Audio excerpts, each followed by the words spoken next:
Hello, it's Susan, your teacher here at Booked Up English. Let's learn a red word. Red words will help you read. We stop to think about them. Practice all the red words using the link below. We will do 4 things to learn red words. Listen, say, spell, write. You will need a notebook and a pencil. Make flashcards to practice. Use a red marker or pencil to help your brain learn these words.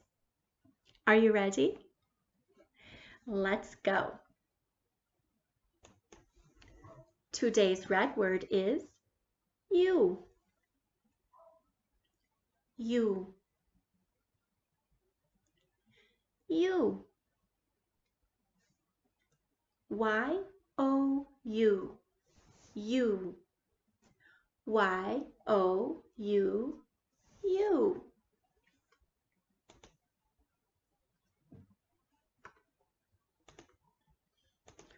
Y-O-U.